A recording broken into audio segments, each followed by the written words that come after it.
चलिए कुछ अच्छे प्रश्न से शुरुआत करते हैं। 4-5 क्वेश्चन करेंगे।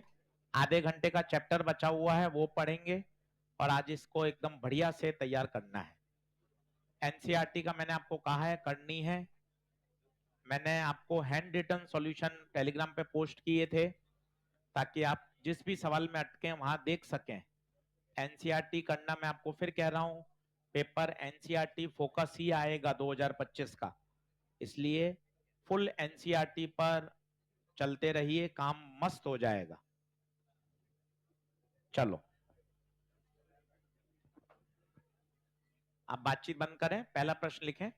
पहला ही सवाल बहुत बढ़िया है, दिमाग वाला प्रश्न है। चलो अब बातचीत बंद, फुल पढ़ाई पे फोकस और बढ़िया तरीके से शानदार तैयारी।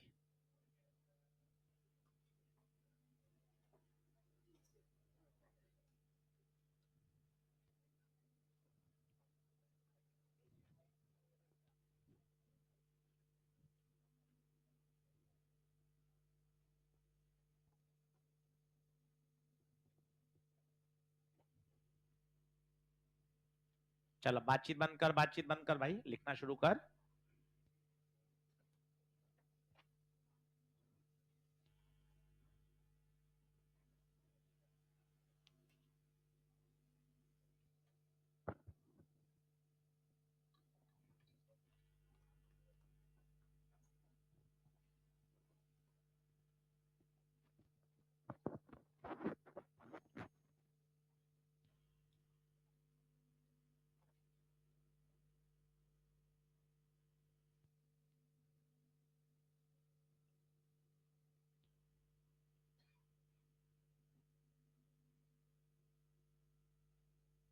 चैप्टर आज पूरा हो जाएगा। परसों एक 60 क्वेश्चन का होमवर्क चैलेंज आएगा, जिसमें मैंने सारे प्रश्नों को सिस्टमेटिक जमाया है प्रोफाइल वाइज। घर पे 60 क्वेश्चन का चैलेंज है, छोटे छोटे चैलेंज करते चलेंगे, कॉन्फिडेंस बढ़ता जाएगा। ऐसे खाली बैठे रहेंगे, एट रैंडम कुछ भी पढ़ते रहेंगे तो पजल हो जाएंगे। तो जैसा जैसा हम कहते जा रहे हैं वैसा वैसा करते चलो। कभी एनसीईआरटी का टास्क दिया तो एनसीईआरटी करो, होमवर्क का चैलेंज है होमवर्क का चैलेंज। नहीं तो क्या होता है, घर बैठ के हम सोचते रहते हैं ना यार, ये पढ़ें कॉपी देखें क्या करें, तो हम और परेशान हो जाते हैं। और एक चैलेंज रहता है ना, तो हमें एक टास्क रहता है कि अच्छा मैं उसी दिशा में दौड़ना है। थोड़ा सा आप समझिए, थोड़ी सी बात कड़वी है पर सच है। जनवरी फरवरी मार्च में मैक्सिमम बच्चे पढ़ाई को लेकर पीछे छूट देते हैं कि नहीं भाई अब इस साल तो नहीं हो पा रहा है, अब अगले साल का देखेंगे। थोड़े से शब्द कड़वे हैं, पर अगर हम बने रहेंगे परीक्षा की तैयारी में तो चीजें अच्छी कर सकते हैं, इसलिए थोड़ा सा ध्यान रखिए। अब ये क्वेश्चन इतना प्यारा है कि पता नहीं चल रहा है यार करना क्या है। प्रश्न में डेटा दे रखा है और मजे की बात 75 75 दो हैं, 10 10 भी दो हैं। इतना खूबसूरत सवाल बना है, इंफ्रारेड भी दो हैं, अल्ट्रावायलेट भी दो हैं। तो कुछ ऐसा आइडिया नहीं लग रहा कि प्रश्न को किस दिशा से बढ़ा जाए, और प्रश्न बड़ा काम का है।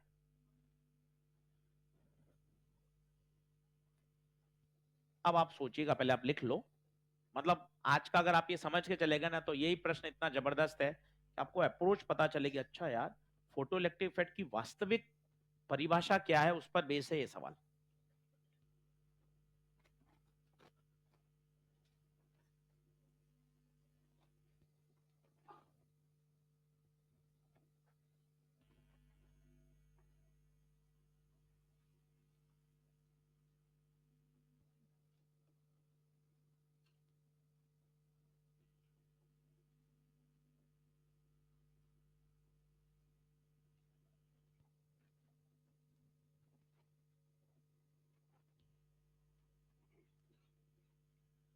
चल अब सुनना भाई, है ना, पूरा फोकस करो। अब क्लास में बैठे हो ना, पढ़ाई पे ध्यान लगाओ, बाकी सारी बातें छोड़ो और 4 नए कॉन्सेप्ट सीख के जाओ तो मन खुश होगा। अब आप याद रखो, वो कह रहा है एक मेटल है जिसका थ्रेशोल्ड वेवलेंथ दे रखा है 5000। अब तुझे पहला लेक्चर याद होना चाहिए था। थ्रेशोल्ड वेवलेंथ होता क्या है? Threshold wavelength is the maximum wavelength, longest wavelength, इसके ऊपर चले जाओगे तो कुछ भी होगा, मतलब आने वाले फोटॉन्स की वेवलेंथ थ्रेशोल्ड से कम होनी चाहिए। भाई ये बात समझो, मैं फिर बोलता हूं, जबरदस्ती यहां मत बुलाओ। फोटोइलेक्ट्रिक इफेक्ट होने की बेसिक प्राइमरी शर्त, पहला, एनर्जी वर्क फंक्शन से ज्यादा होनी। ये आप सबको समझ में आता है क्योंकि सबसे आसान है। कितना आसान है, किसी का वर्क फंक्शन 2 eV है तो आप तुरंत बोलोगे अरे सर इलेक्ट्रॉन तभी निकलेगा जब हमारी ऊर्जा 2 eV से। दूसरे शब्दों में फ्रीक्वेंसी थ्रेशोल्ड से ज्यादा होनी। तीसरे शब्दों में लैम्डा लैम्डा नॉट से कम होना। कौन सा सही है? तीनों सही है। यहां कहीं कहीं पावर और इंटेंसिटी का कोई रोल नहीं है। तो जब ये 75 और 10 वॉट दे रखे हैं ना, इनका कोई यूज नहीं है। तो सर अब फिर ये इंफ्रारेड अल्ट्रावायलेट क्या काम के हैं? अब चलना पड़ेगा ईएमडब्ल्यू में, बहुत दिन हो गए वो लिखे हुए। आओ एक बार लिखते हैं, रेडियो, फिर बताओ micro, infra, visible, UV, x ray, gamma ray. फिर इसकी रेंज, रेंज बहुत जरूरी है, जो आपने याद नहीं कर रहे हैं, लापरवाही कर रहे हैं। सबसे इंपॉर्टेंट विजिबल की 400 से 700, यूवी की 400 से 1 नैनोमीटर, इसकी 1 mm से 700 नैनोमीटर। प्लीज इनको याद करना पड़ेगा। कॉलम मैचिंग के भी प्रश्न मैंने आपको दिखाए थे, सीधा सीधा आते हैं। ये नैनोमीटर में है, अगर एंगस्ट्रॉम में बोलूं तो एक एक जीरो बढ़ा दो। इसकी रेंज हो गई 7000 से 4000, इसकी रेंज हो गई 4000 एंगस्ट्रॉम से 10 एंगस्ट्रॉम। अब आप देखना ध्यान से, मुझे वेवलेंथ 5500 से कम होनी चाहिए। वाक्य बोलिए, 5500 से। विजिबल की तो देखो 5500 से ज्यादा है, इंफ्रा की तो और भी ज्यादा होगी, इन सब की ज्यादा है। मतलब हमारे लिए बेस्ट सुटेबल कौन है? यूवी। अगर ऑप्शन में एक्स और गामा भी होते तो वो भी सही होता, क्योंकि उनकी वेवलेंथ तो और भी कम है। अब बताइए 5500 से कम, तो क्या 5500 से कम 4000 से 10 है? यस। कई बच्चे कहते हैं सर विजिबल भी आ जाएगा। विजिबल पूरा नहीं आएगा, कुछ कलर आएंगे, पूरा नहीं आएगा। क्या इंफ्रारेड पूरा आएगा? हाँ। तो आंसर है इंफ्रारेड, यूवी वाले, यूवी वाले सी और डी। सर ये 75 वॉट और 10 वॉट, इनका कोई मतलब नहीं है। भैया सवाल करा हुआ होगा ना, तभी ये चमकता है, नहीं तो क्लिक ही नहीं करता कि फॉर्मूला कौन सा लगाऊं। बहुत प्यारा सवाल है, आराम से इस पे 2 मिनट और खर्च करिए और ये वाक्य बोलिए। फोटोइलेक्ट्रिक इफेक्ट होने के लिए 3 शर्तें, एनर्जी 5 से ज्यादा होनी चाहिए, फ्रीक्वेंसी थ्रेशोल्ड से ज्यादा होनी चाहिए। ये लिखिए, ये है इसका पंच। 5 मिनट और खर्च कर लीजिए, पर ये बात बढ़िया समझ के जाइए। अब आज आपके दिमाग में और बात बैठी, यार ईएमडब्ल्यू की ये मुझे रेंज याद करनी है, समय समय पर काम आ रही है, क्यों मैं लापरवाही कर रहा हूं? ये मुझे रेंज एकदम रटी होनी चाहिए ऑर्डर के साथ। ये वाला आपको पूरा ही लिख दूं तो ये लैम्डा होता था 0.1 मीटर से ज्यादा, ये होता है 0.1 मीटर से 1 mm, ये होता है 1 नैनोमीटर से 10 की पावर -3 नैनोमीटर, और ये होता है लेस देन 10 की पावर -3। इसके बिना काम नहीं चलेगा। ये एनसीईआरटी की रेंज है, मैंने आपको क्लास नोट्स में भी लिखवाई थी और आपको कहा था इसको याद करो। अब प्रश्न वापस बोलो, थ्रेशोल्ड वेवलेंथ 5500 है, पूरा वाक्य फ्रेम करो, वही लाइट फोटो इलेक्ट्रिक इफेक्ट कर पाएगी जिसकी वेवलेंथ 5500 से कम होगी, तो यूवी। और लिखो, अगर ऑप्शन में एक्स रे और गामा रे होता तो वो भी सही माना जाता। ऑप्शन ऐसा होता, A option UV, B X, C gamma और डी ऑल ऑफ दीज, तो पता है क्या जाता, ऑल ऑफ दीज। तो पूरा नोट लगा के रखो, यूवी, एक्स और गामा ये सभी से फोटो इलेक्ट्रिक इफेक्ट हो जाएगा।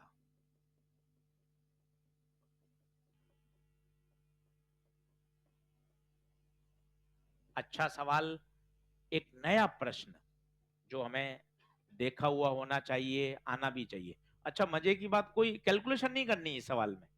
आप ये देखिए, कोई सूत्र नहीं लग रहा। ये पता है बढ़िया सवाल की कैटेगरी में माने जाते हैं, टॉप क्लास। अच्छा सवाल वो नहीं होता जो एक पेज में हल हो रहा होता है, आपको लगता है इंटीग्रेशन हो रहा है, बढ़िया मैथ्स लग रही है, ये अच्छा सवाल है। अच्छे सवाल की कैटेगरी में वो प्रश्न आते हैं जिसमें कैलकुलेशन बहुत कम, सिर्फ अप्रोच, दिमाग लग रहा है। अब कितनी अच्छी परिभाषा लग रही है, आपको भी बोलना पड़ेगा 4-5 बार। फोटो इलेक्ट्रिक इफेक्ट होने के लिए फ्रीक्वेंसी को थ्रेशोल्ड से ज्यादा होना, परंतु वेवलेंथ को कम होना पड़ेगा। क्यों सर, ज्यादा कम क्यों होता है? क्योंकि फ्रीक्वेंसी और वेवलेंथ एक दूसरे के इनवर्स हैं। आज का मेरे हिसाब से सबसे प्यारा सवाल है जो आपको सीखना चाहिए और काम का प्रश्न है। आज फोटो इलेक्ट्रिक इफेक्ट पूरा हो जाएगा, परसों एक चैलेंज है, तैयार रहिए कि 60 क्वेश्चन का चैलेंज मिलेगा, 55 से 60, और हम घर जाके उसको 1.5 घंटे में करेंगे और उसके बढ़िया सॉल्यूशन लिख रहा हूं हैंड रिटन, ताकि चैलेंज तो मिल जाए। सर उसमें मेरे 5 सवाल अटक गए तो फिर मैं कहां इधर से उधर भागूं। इसलिए इतनी मेहनत कर रहे हैं कि यार आपको सॉल्यूशन भी सटीक मिले। एनसीईआरटी का एक एक सवाल हैंड रिटन इसलिए डाला कि यार हम बच्चों को प्रमोट कर रहे हैं, एनसीईआरटी करो एनसीईआरटी करो, क्लास में करा रहे हैं। अब बच्चा घर पे फंस रहा है तो यार उसको कहीं गूगल पे इधर उधर टेढ़ा मेढ़ा सॉल्यूशन नहीं चाहिए, उसको चाहिए सटीक सॉल्यूशन जैसा हम क्लास में पढ़ रहे हैं। इसलिए एक एक सवाल को सॉल्व करके डाल रहे हैं। यार अंतिम समय अभी बच्चे को परेशान नहीं होना है, बच्चे को जिसमें अटक रहा है उसका एक ऑथेंटिक सॉल्यूशन मिल जाए। चलिए अगले सवाल की तरफ बढ़े। अगला लिखिए, आज सारे ही प्रश्न में कुछ कुछ नया है। ये एक नया शब्द है क्वांटम एफिशिएंसी। जिसने कॉन्सेप्ट बिल्डर किया हो उसको एक सवाल में दिखा होगा क्वांटम एफिशिएंसी। ये भी बढ़िया प्रश्न है, आराम से इसको आप करिए।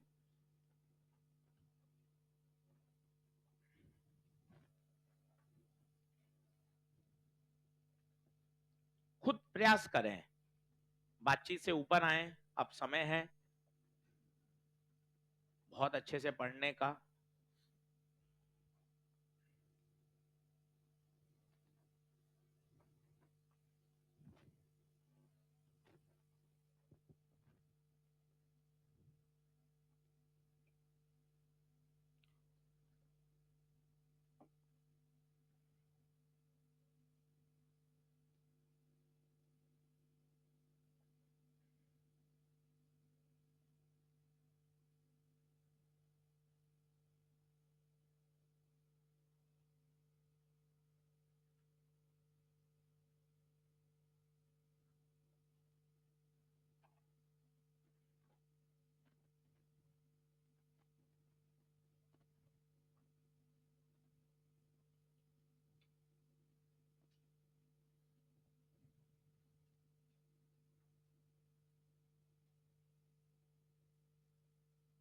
अब ये पावर क्यों दे रखी है?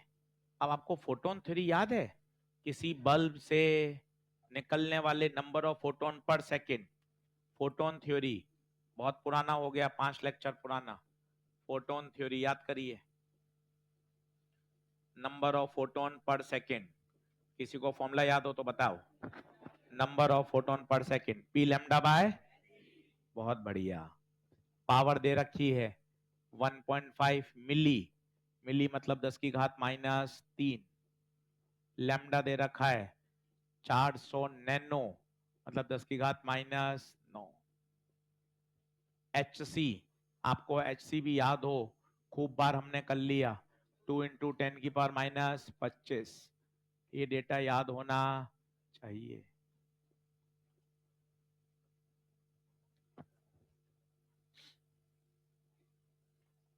सूत्र की बहुत गहराई है भैया, सही सूत्र, और सही सूत्र रटे हुए नहीं, एक एक टर्म पता हो। आपको कई बच्चों को ये नहीं पता यार पी क्या है, अब पी यहाँ पावर है, प्रेशर नहीं है, पी पावर है, मोमेंटम नहीं है। तो सूत्र के साथ साथ हर टर्म की एक्सप्लेनेशन पता हो।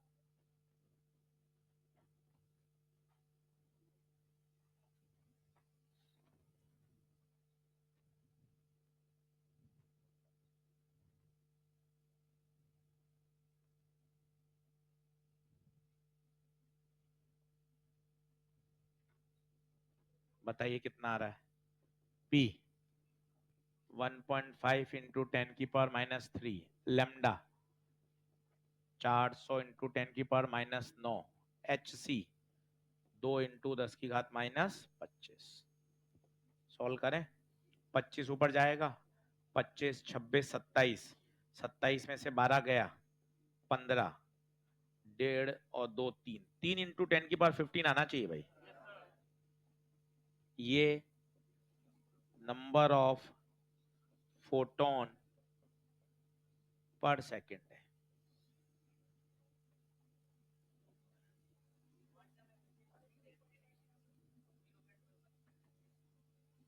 तो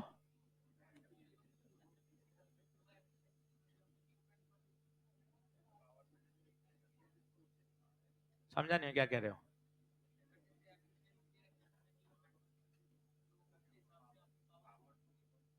नहीं तो बल्ब की थोड़ी ना है वो एफिशिएंसी, बल्ब की होती तो करते ना, बल्ब की नहीं हो, मेटल की है।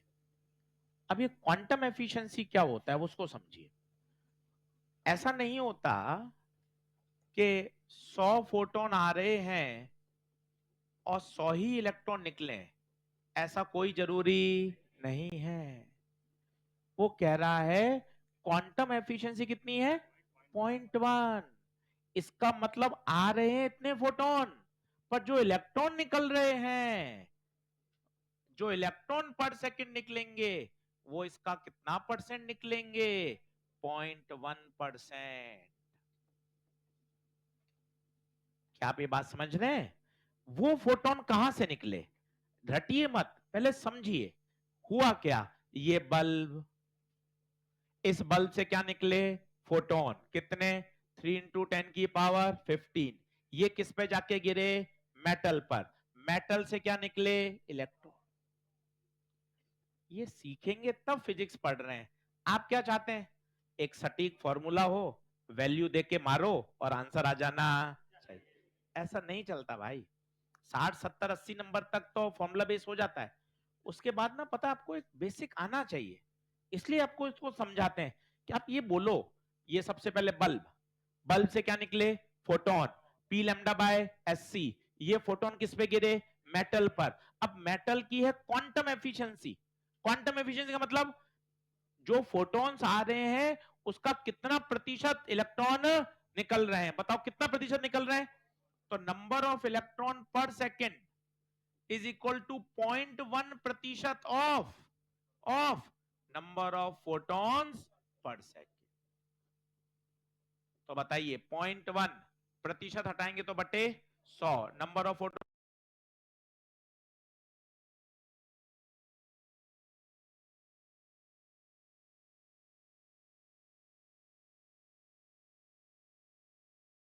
3 कट जाएगा तो 3 इंटू 10⁻12। ये क्या चीज आ गया बताओ, बोलो, number of ejected electron per second. कहानी बोलिए, कहानी में दम है, सवाल का सॉल्यूशन में दम नहीं है। आपको ऐसा फील आनी चाहिए। 5 मिनट और लगाओ, बल्ब, बल्ब से निकल रहे हैं फोटोन, ये फोटोन कहां जाके गिर रहे हैं, मेटल पर। और ये कोई जरूरी नहीं है कि मेटल पे 100 फोटोन गिरे तो 100 इलेक्ट्रॉन निकल जाएं। वो कह रहा है मेरे मेटल की तो क्वांटम एफिशिएंसी मात्र 0.1% है। बोलो क्या बात ओके है? अब ये आ गया। अब आपको पूछा है करंट बताओ, भाई साहब अब 10वीं कक्षा 12वीं कक्षा याद आए तो मजा आएगा देखना। 12वीं कक्षा करंट इलेक्ट्रिसिटी आई बराबर, मोबाइल पे ध्यान मत दे, बोर्ड पे देख। फिर Q बराबर क्वांटाइजेशन एनी इलेक्ट्रोस्टैटिक, पहला पहला लेक्चर ट्यूशन पे पढ़ाते थे, Q बराबर क्वांटाइजेशन, याद कर। ये N/T number of electron per second, कितना 3 इंटू 10 की घात 12, ई रटा हुआ है 1.6 इंटू 10 की घात -19, तो 16 तिया 48 और माइनस का 7। एक नया सवाल, एक बढ़िया प्रश्न 1 मिनट में किया जा सकता है, पर ये सब अच्छी प्रोफाइल के क्वेश्चन हैं। अगर पेपर अच्छे लेवल का आएगा, और ऐसा भी चल रहा है, सब लोग यही कमेंट कर रहे हैं कि यार 2024 में इतना रायता फैला, 720 इतने बच्चे क्या है, इतनी लंबा उसमें सुप्रीम कोर्ट में केस चल रहा, तो इस बार पेपर का पैटर्न बढ़िया होगा और 5-5 क्वेश्चन भी ऑप्शनल वाले कम होंगे, तो मामला वैसे ही अच्छा हो जाएगा।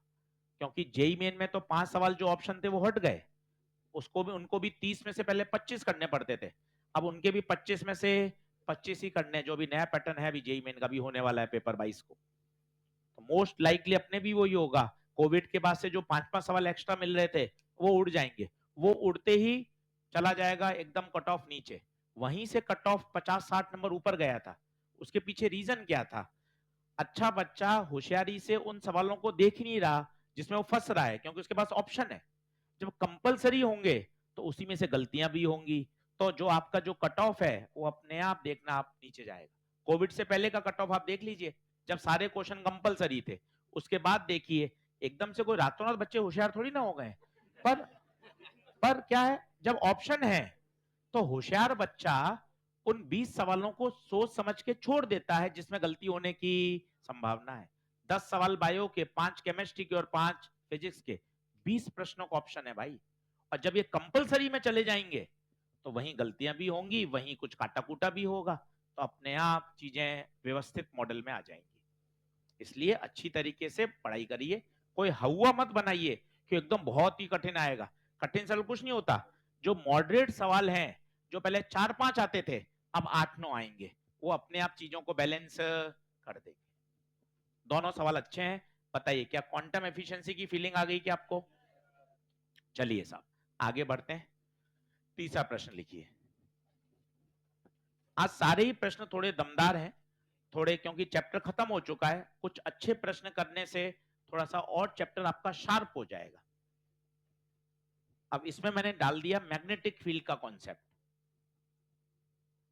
जैसे ही 2 चैप्टर मिक्स कर देते हैं सवाल कठिन हो जाता है। पहले लिखिए, तसल्ली से समझिए, 10 मिनट लगाइए, कोई टेंशन नहीं। चैप्टर आज हमें अच्छे से पूरा करना है और फिर मैटर वेव शुरू करेंगे।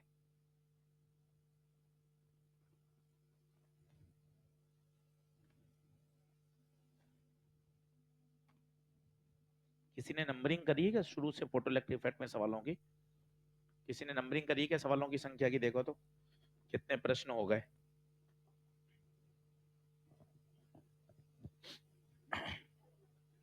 जल्दी आइए फटाफट। अब यार मैग्नेटिक फील्ड क्या करेगा उस बात को समझते हैं। पहले आप प्रश्न समझिए, आपको मैग्नेटिक फील्ड आते कुछ रेडियस के फॉर्मूले याद आ रहे हैं क्या? मजा तब है, और पूरा वाक्य याद है तब फायदा है। जब कोई चार्ज पार्टिकल 90 डिग्री पर एंटर करता है तो उसका पाथ सर्कुलर होता है। कोई रेडियस के सारे फॉर्मूले बोल दे हाथ खड़ा करके। एक बच्चे ने हाथ किया, 2 3, चलो हाँ। आर के फॉर्मूले याद आया? तसल्ली से बोल, हाँ घबरा मत। आर बराबर M B by Q B, बिल्कुल ठीक है। और पी बाय क्यू बी, बहुत बढ़िया। और under root of 2m Q B, और बोलिए 2m क्यू बड़ा वी बटे, यस और नो? अब देखिए 2 चैप्टर मिक्स हैं तभी काम होगा, पहले आप लिख लें फिर बताता हूं।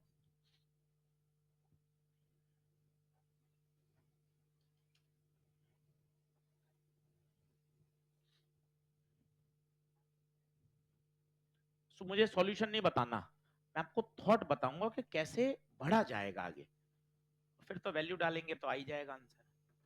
कॉन्सेप्ट पे लड़ाई लड़िए, थोड़ा सा काम होके पढ़िए, हड़बड़ी मत मचाइए सवालों में, परीक्षा में ध्यान रखिए, हड़बड़ी मचाने से नहीं होगा, धैर्य पूर्वक अच्छे से करते जाइए।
बोलो।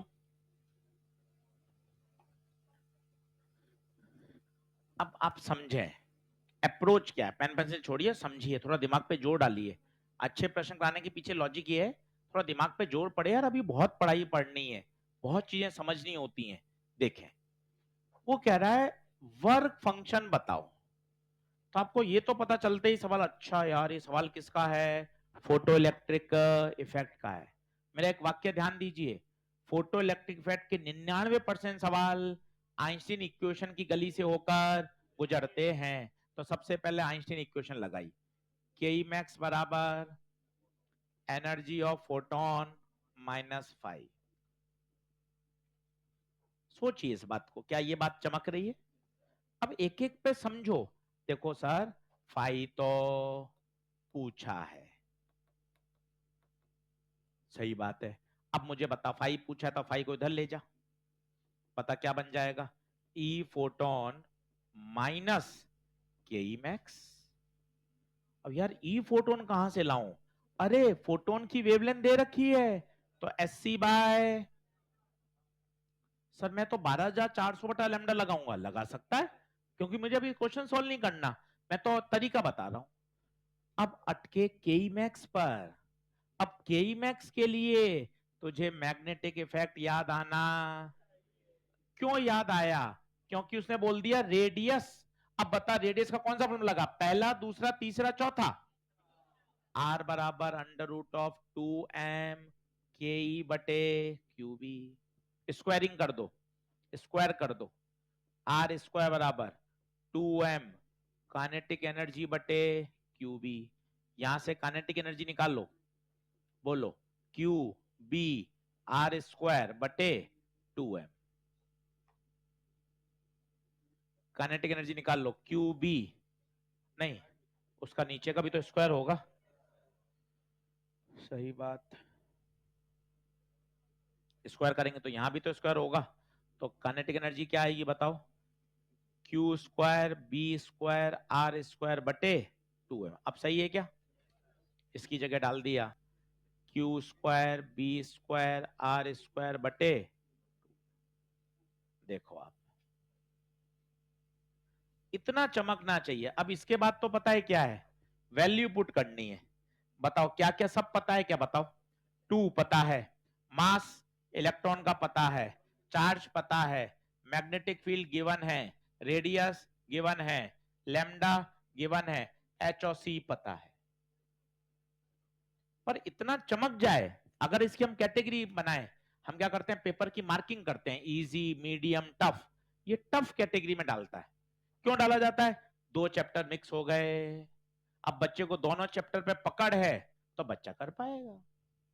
अच्छे बच्चे और पूछते हैं, आशीष सर ये तो केई आया, पर मुझे तो यहाँ केई मैक्स चाहिए, आप क्यों ऐसा कर रहे हो, वो भी प्रश्न में है, radius of the largest path, largest path का मतलब समझे, आर मैक्स, और सोचिए आर अगर मैक्स है तो एनर्जी को भी मैक्स होना, हर बात का लॉजिक है। विज्ञान तो इतना सटीक चलता है कि सर आपने वहां के मैक्स कैसे रख दिया?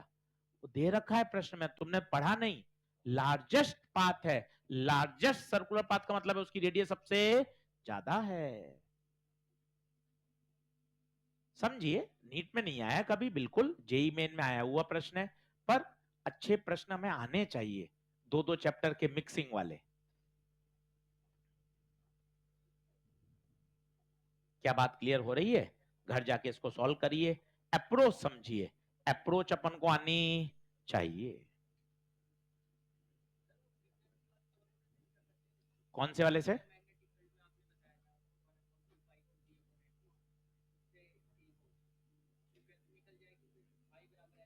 तो वो फ्रीक्वेंसी तो इलेक्ट्रॉन की है और यहाँ फ्रीक्वेंसी फोटोन की है, कैसे लगा सकते हैं?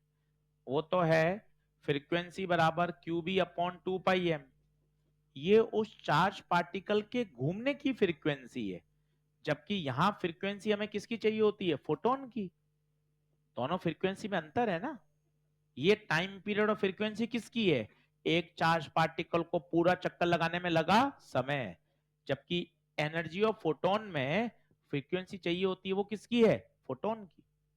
दोनों में अंतर है, सिर्फ नाम एक जैसा है, कॉन्सेप्ट अलग है। क्या बात ओके है क्या?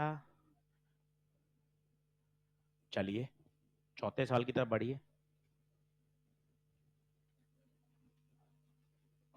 अब ये खुद करिएगा, इतने प्रश्न आपने कर लिए हैं, अब थोड़ा सा कॉन्फिडेंस बढ़ाइए कि सर आइंस्टीन इक्वेशन में खुद लगा के करके दिखाता हूं। काटा कूटा चलने दीजिए, परसों टास्क रखिए दिमाग में कि सर 55 से 60 सवाल आएंगे फोटोन थ्योरी और फोटो इलेक्ट्रिक इफेक्ट के, वो मुझे घर पर करने हैं। तब तक आपको समय मिलेगा पूरा, आप क्लास नोट्स अच्छे से रिवाइज कर लें।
हाँ जी, प्रश्न पढ़िए, 5 मिनट लीजिए, खाली बैठने से कुछ भी नहीं होगा। हिंट आपको पता है, आइंस्टीन इक्वेशन, इससे ज्यादा कुछ भी नहीं है। पर पेन चलाकर एक बार काटा कूटा सीखना पड़ेगा।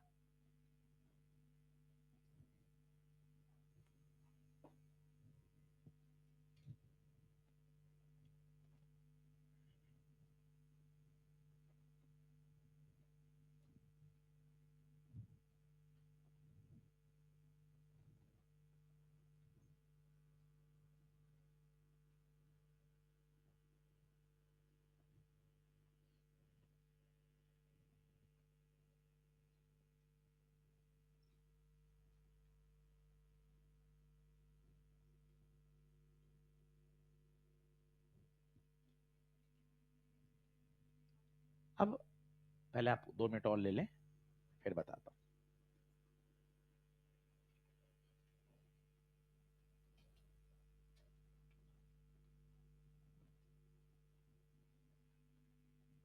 कल एनसीईआरटी का बोला था, काफी बच्चों ने एनसीईआरटी कर ली है, आप नहीं कर रहे हैं, मामला गड़बड़ होगा। बैठकर सोचने से नहीं काम चलेगा, पेन उठाना पड़ेगा। यहाँ बहाना भी नहीं है कि सर इसमें एसएचएम लग रहा है, इलेक्ट्रोस्टैटिक लग रहा है, एनएलएम लग रहा है, बहाना भी नहीं है। जो पढ़ रहे हैं वही लगेगा। पूरी एनसीईआरटी आपके पास, सॉल्यूशन आपके पास टेलीग्राम में, आपको करना है। कहीं अटके, वहां से आपको फायदा लेना है। आ जाओ। अब प्रश्न पढ़कर आपको फोटोन, इलेक्ट्रॉन, वर्क फंक्शन, तो आपको ये तो फील आ गई कि आशीष सर लगेगा तो आइंस्टीन। और मेरा सेंटेंस भी है इतना कि भैया 99% सवाल आइंस्टीन की गली से होकर गुजरते हैं, ये आइंस्टीन इक्वेशन। फिर मैंने आपको एक शब्द बोला था, इसको अपने प्रश्न के अकॉर्डिंग मॉडिफाई करो, याद करो। एक वाक्य बोला था। अगला प्रश्न फिर आपको करना है, बहुत पॉपुलर प्रश्न है। इसको अपने अकॉर्डिंग मॉडिफाई करो। मॉडिफाई का मतलब सवाल में वेलोसिटी की महक आ रही है तो काइनेटिक एनर्जी की जगह हाफ एम वी स्क्वायर। सवाल में फोटोन एनर्जी की बात हो रही है, फोटोन एनर्जी तो फोटोन एनर्जी रखूंगा। सवाल में वर्क फंक्शन की बात हो रही है, कितना वर्क फंक्शन है, एच न्यू नॉट, ये रख दिया, ये तो वही रहेगा हमेशा। This is called working equation. ये अच्छे अच्छे नाम बोले, पढ़ने में मजा आता है, यार बढ़िया शब्द बोल रहे हैं। क्या कहते हैं इन्हें, वर्किंग इक्वेशन। उसको आपने मॉडिफाई कर दिया, मॉडिफाई करके उसको अपने प्रश्न के अकॉर्डिंग बदल डाला। अब बताओ इसको कितनी बार लगाएं, 2 बार। पहली बार लगाओ हाफ एम वेलोसिटी 4 × 10⁻⁶ का होल स्क्वायर। फोटोन की एनर्जी दे रखी है, देखो 2h न्यू नॉट। पेन का कलर बदल रहा हूं ताकि आपको दिखे, 2h new not. Work function तो वही रहेगा h न्यू नॉट, पहली बार लगाया। दूसरी बार लगाइए, अब वेलोसिटी नहीं पता, अब एनर्जी कितनी हो गई, 5h न्यू नॉट। पेन का कलर बदल रहा हूं ताकि आपको चमके, 5h new not. Work function वही रहेगा। कई बच्चे मास रख रहे हैं इलेक्ट्रॉन का, फंस रहे हैं, उलझ रहे हैं, जरूरत ही नहीं है, रेशियो में कट जाएगा। ये समझदारी सवाल सिखाती है। जो मास रख रहा है वो गलत नहीं कर रहा है, मास है तो मास रख रहे हो, पर 50 प्रश्न करने का पता चल जाता है यार ऐसे प्रश्नों में रेशियो लेना पड़ता है, तो अपने आप सब चीजें कैंसिल हो जाती हैं। ये कोई किताब सिखा ही नहीं सकती, किसी के नोट्स में नहीं लिखा हुआ है कि रेशियो लेना पड़ता है, ये तो प्रश्न सिखाता है। यार यहां मास रख के क्यों सवाल को लंबा कर रहा है, वो तो रेशियो में कैंसिल हो जाएगा। हाफ से हाफ रवाना, H new not H new not H new not H new not रवाना। कितनी बार इक्वेशन लगाई, अगला सवाल तेरे लिए है। सारे हिंट तुझे पता है। पहला हिंट आइंस्टीन इक्वेशन लगेगी, दूसरा हिंट उसको मॉडिफाई करना पड़ेगा, तीसरा हिंट उसको 2 बार अप्लाई करना पड़ेगा, चौथा हिंट रेशियो लेना पड़ेगा। हिंट सारे बता दिए अगले सवाल के। अब बता क्या बचा, 4 का स्क्वायर 16, 10⁻12 वी स्क्वायर, 2 - 1, 5 - 1, 5 - 1 4, 16 चौके 64, ये वी स्क्वायर, स्क्वायर रूट ले लो, 8 × 10⁻6।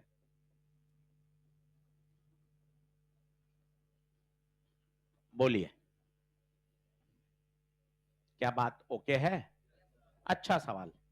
अनगिनत सवाल है ऐसे, पर सबके पीछे हल एक ही है। हर सवाल रटा नहीं जा सकता। आप सोचो मैं सारी चीजें याद कर सकता हूं, एक ही कॉन्सेप्ट है आइंस्टीन इक्वेशन। हाँ ये पकड़ो, सर आइंस्टीन पे मुझे 50 सवाल दे दो आप लिखकर, सिस्टमेटिक सारी प्रोफाइल के, वो मैं आपको लिख के देता हूं। आप उनको 1 घंटा 1.5 घंटा 2 घंटे में लगाइए, पूरा फोटो इलेक्ट्रिक इफेक्ट तैयार। अगला करिए, इस तरह का 2 बार कराया हुआ है, आज फिर ला रहा हूं। और हिंट आपको दे दिए हैं, आइंस्टीन इक्वेशन, उसको मॉडिफाई करना है, 2 बार लगाना है और डिवाइड करना है।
बढ़े आगे।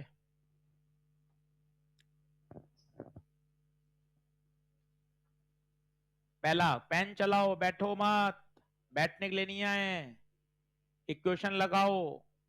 प्रश्न में स्टॉपिंग पोटेंशियल की खुशबू आ रही है, तो के मैक्स की जगह ईवी नॉट, लैम्डा की खुशबू आ रही है, SC by lambda, threshold wavelength SC by lambda not.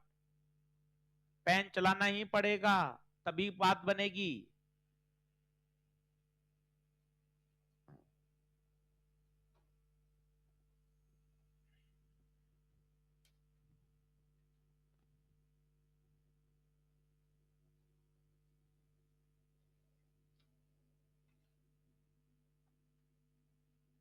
कितना?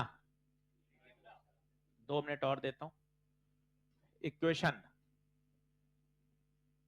के मैक्स बराबर, अपने तो एक ही बात है भाई, 99% सवाल यहीं से सॉल्व होंगे। बस तुझे सेट करना आना चाहिए। Photon S C by lambda, work function S C by lambda, this is called working equation. This is called working equation. 5 star लगा के रखिए। ऑलरेडी मैंने पहले कराया, आज फिर करा रहा हूं, क्योंकि मुझे पता है ये बेहतरीन फेमस प्रोफाइल है। अब बताइए कितनी बार लगाएं? 2 बार। पहली बार stopping potential V naught, wavelength lambda, lambda naught, पहली बार तो वही लग गई। दूसरी बात stopping potential V naught by 4, देख पेन का कलर बदला ताकि तेरा ध्यान आकर्षित कर सकूं, बराबर एस सी बाय लैम्डा नहीं 2 लैम्डा, देख फिर पेन का कलर बदला ताकि ध्यान देख सकूं, वापस लैम्डा नॉट वही रहेगा क्योंकि वो वर्क फंक्शन होता है। देखो आप सोच समझ के काम करते हैं, पेन का रंग भी सोच समझ के बदल रहे हैं ताकि आपको देख सको, अच्छा अब वी नॉट बाय 4 हो गया, अब लैम्डा नहीं 2 लैम्डा हो गया। अब बताइए ई वी नॉट रवाना, एच सी रवाना, रवाना रवाना, 4 ऊपर जाएगा, क्रॉस मल्टीप्लाई कर दीजिए, 1/2 लैम्डा 1 बाय लैम्डा नॉट, ये वहां जाएगा 1 by lambda minus 1 bye lambda not, bracket open करिए, 4/2 lambda 4 bye lambda not 1 by lambda, lambda lambda एक तरफ ले आइए, लैम्डा नॉट एक तरफ ले आइए।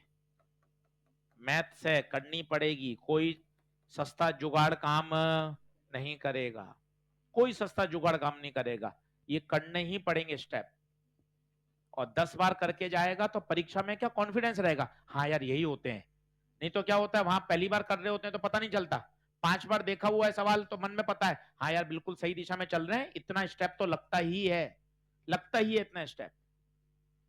तो एलसीएम आएगा 2 लैम्डा, तो 4 minus 2, 2/2 lambda 3 bye lambda not, 2 से 2 रवाना, 3 लैम्डा आ रहा है भाइयों, 3 लैम्डा आ रहा है भाइयों।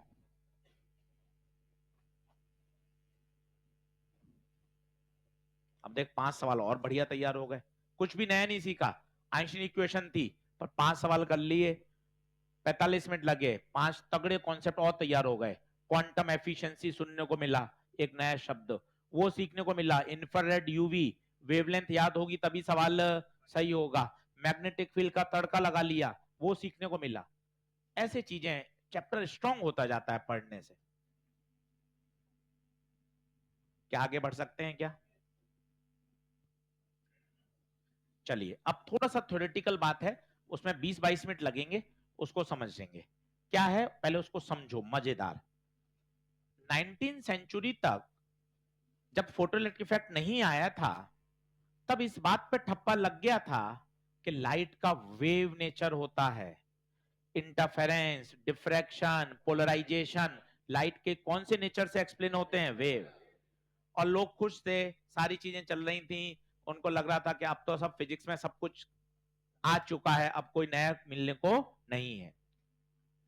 फिर डिस्कवरी हुई फोटो इलेक्ट्रिक इफेक्ट की, हर्ट्ज ने डिस्कवर किया, लिनार्ड ने एक्सप्लेन किया, एक्सपेरिमेंट किया, आइंस्टीन ने उसको और सिस्टमैटिक समझाया, तब पता चला लाइट का वेव नेचर तो इसको समझा ही नहीं सकता, फिर एक नए नेचर को बोला गया जिसे कहा गया पार्टिकल नेचर, और कहा गया वेव थ्योरी इस फोटोइलेक्ट्रिक इफेक्ट को समझा नहीं पा रही है, और फिर नया बोला गया, और उस नए को क्या बोला गया? Particle nature, quantum nature. ये अपने आप में परीक्षा का सवाल है।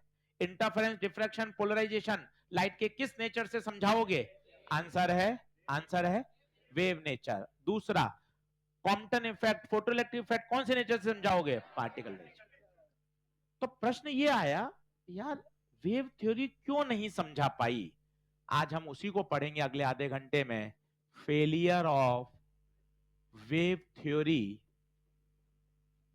To explain photoelectric effect. पूरा थ्योरेटिकल आधा घंटे का डिस्कशन है, बढ़िया बढ़िया इस यहां से सवाल असर्शन, रीजन, स्टेटमेंट वाले बनते हैं। कोई न्यूमेरिकल नहीं है क्योंकि कोई फॉर्मूला नहीं है, पर ट्रू फॉल्स वाले सवाल, स्टेटमेंट वाले सवाल यहां से तगड़े तैयार होंगे। आपको 20-25 मिनट बहुत अच्छे से समझना पड़ेगा। फिर आपको इसी की एनसीईआरटी भी दिखाऊंगा कि देख सही एनसीईआरटी की लैंग्वेज में क्या दी हुई है, तो उससे आपको पता चलेगा एनसीईआरटी बुक पढ़ना बहुत जरूरी है। 5 चैप्टर मैंने आपको बोल दिए, मॉडर्न के 3, चौथा सेमीकंडक्टर और 5वां ईएमडब्ल्यू। ये 5 अंडरलाइन करके पढ़ने हैं जैसे बॉटनी जूलॉजी पढ़ते हैं। बाकी मैंने आपको current, capacitor, magnet, EMI, AC में नहीं बोला क्योंकि वो न्यूमेरिकल ओरिएंटेड टॉपिक है। न्यूमेरिकल करो, सॉल्व अनसॉल्व काम हो जाएगा। पर ये 5 में थ्योरी का बड़ा तड़का है, इसलिए किताब से पढ़ने जरूरी है। चलो अब पेन पेंसिल छोड़ो और आराम से रिलैक्स होकर समझो। 5-5 बार समझाऊंगा तब जाके बात क्लियर होगी। पहले बताता हूं पहला पॉइंट। पहले हम पढ़ क्या रहे हैं पहले ये बताओ ताकि पता चले कि फोटो इलेक्ट्रिक इफेक्ट लिनार्ड ने एक्सपेरिमेंट कर दिया। बड़े बुजुर्ग महारथी आए जो कहते थे लाइट का तो कैसा नेचर है? Wave nature. उनके हिसाब से उन्होंने कहा ऐसा ऐसा होना। लिनार्ड ने धज्जियां उड़ा दी कि देख भाई प्रैक्टिकल में ऐसा कुछ भी, साइंस में सबसे ऊपर प्रथम स्थान किसका है? प्रैक्टिकल का, एक्सपेरिमेंट। जो एक्सपेरिमेंट ने कह दिया वो बिल्कुल सत्य है। जैसे रोजमर्रा की जिंदगी में अपन बोलते हैं, अरे यार कानों सुनी बात में इतनी सच्चाई, बोलते हैं आंखों देखी यार वो सबसे ऊपर है। टॉप लेवल पे सच्चाई क्या है? आंखों देखी, कानों सुनी, मोबाइल, व्हाट्सएप, टेलीग्राम पे ऑडियो, ये सब मजेदार बात नहीं है। सबसे टॉप क्या है? आंख। उसी तरह फिजिक्स में सबसे ऊपर कौन है? प्रैक्टिकल। अगर प्रैक्टिकल हो गया है मतलब ये सब कुछ बिल्कुल सत्य है, 100% ट्रू। अब वेव थ्योरी, जो बड़े बुजुर्ग है जो वेव थ्योरी को मानते थे, उन्होंने कहा यार ऐसा होना चाहिए, परंतु लिनार्ड ने कहा भैया प्रैक्टिकल देख ले, तेरी एक बात भी इसमें फिट, इसका मतलब वेव थ्योरी कैसी हो गई? Fail to explain photoelectric effect. अब हेडिंग पढ़, पहले हेडिंग तो समझ में आया कि पढ़ना क्या चाहते हैं? Failure of to explain. ठीक है, अब आप सुनते जाना एक एक कॉन्सेप्ट, जब बिल्कुल समझ में आए तभी हाँ बढ़ना। चलते जाइए बोर्ड पर। अब पहला, वेव थ्योरी वाले लोग क्या कहते हैं? जो वेव थ्योरी को सपोर्ट करते हैं वो कहते हैं कि यार इंटेंसिटी, हम भी पढ़ाते हैं एसएचएम वेव में, आप भी पढ़ेंगे, intensity is proportional to amplitude का स्क्वायर। कौन कहते हैं ये?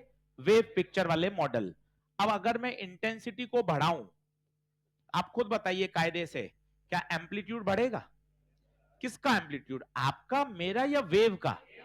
बहुत बढ़िया। वेव बोले तो इलेक्ट्रोमैग्नेटिक वेव, मतलब इलेक्ट्रिक फील्ड और मैग्नेटिक फील्ड का एम्पलीट्यूड बढ़ेगा। और सोचिए अगर ई नॉट बी नॉट बढ़ रहा है, ईएमडब्ल्यू आप पढ़ के आए हैं, एनर्जी डेंसिटी का formula half epsilon not E not square. सोचिए ई नॉट बढ़ेगा तो क्या एनर्जी बढ़ेगी? एनर्जी किसकी? आपकी, मेरी, या लाइट की? एनर्जी ऑफ रेडिएशंस बढ़ेंगे। ज्यादा एनर्जी के फोटोन आएंगे, ज्यादा एनर्जी के फोटोन आएंगे तो बताओ निकलने वाले इलेक्ट्रॉन की काइनेटिक एनर्जी भी ज्यादा होनी चाहिए। देखो शब्द देखो, ज्यादा होनी चाहिए। ये कौन कह रहा है? वेव थ्योरी को जो सपोर्ट करते हैं। क्या कह रहे हैं? इंटेंसिटी को बढ़ाने से काइनेटिक एनर्जी बढ़नी। और आपको पता है लिनार्ड ने इनकी धज्जियां उड़ाई। लिनार्ड ने कहा भैया एक्सपेरिमेंट तेरे सामने है। केई मैक्स तो इंटेंसिटी पर डिपेंड ही नहीं करता। केई मैक्स तो इंटेंसिटी पर डिपेंड ही नहीं करता। बताओ किस पे डिपेंड करता है वो? फ्रीक्वेंसी पर। आप फेलियर समझने की कोशिश करिए। ये मैंने आजू बाजू क्या लिख रहा हूं, इधर क्या है, वेव मॉडल वाले लोग कह रहे हैं ऐसा होना। एक्सपेरिमेंट कह रहा है भैया केई मैक्स तो इंटेंसिटी पे डिपेंड ही, ये कह रहा है केई मैक्स इंटेंसिटी के बढ़ाने से केई मैक्स भी ज्यादा होनी। मतलब वेव थ्योरी सही कह रही है गलत कह रही है? फेल हो गया। क्या बात क्लियर हो रही है? पहले लिखते जाइए फिर वापस समझाता हूं। 3 पॉइंट हैं, ये पहला है। दो दो तीन तीन बार इसको बोलिएगा, फिर अपन इसको एनसीईआरटी से भी पढ़ेंगे। लेफ्ट में लिखा है वेव थ्योरी वाले बुजुर्ग लोग क्या कह रहे हैं, और राइट में लिखा है एक्सपेरिमेंट नई दुनिया। जैसे पुराने लोग, गांव के लोग, वो कहते हैं भैया अरेंज मैरिज। आजकल की नई जनता अरेंज मैरिज में कुछ नहीं रखा, मजा तो लव मैरिज में है ना? तो फिर ये एक, ये पुरानी सोच और नई सोच का अंतर है, कहीं सही है कहीं गलत है। सेम वही ओल्ड व्यक्ति क्या कह रहे हैं, यार वेव थ्योरी के हिसाब से इंटेंसिटी के बढ़ने से केई मैक्स बढ़नी चाहिए, पर क्या बढ़ रही है क्या? तो बताइए एक्सपेरिमेंट सही है या मॉडल सही है? एक्सपेरिमेंट।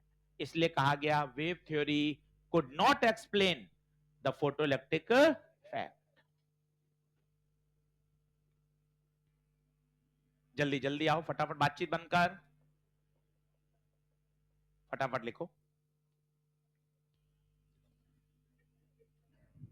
अभी पूछ लिया जाएगा भाई, अभी बिल्कुल ऐसे कमेंट पास करके हंसाने का कोई टारगेट नहीं है। परीक्षा में दिक्कत होगी, अपना पूरा ध्यान रहता है कि किस तरह से कोई कमेंट पास करके आसपास की 3 बेंच वाले बच्चे हंस जाएं, बस उसी में खुश हैं। अलग अलग तरह की खुशी मिलती है।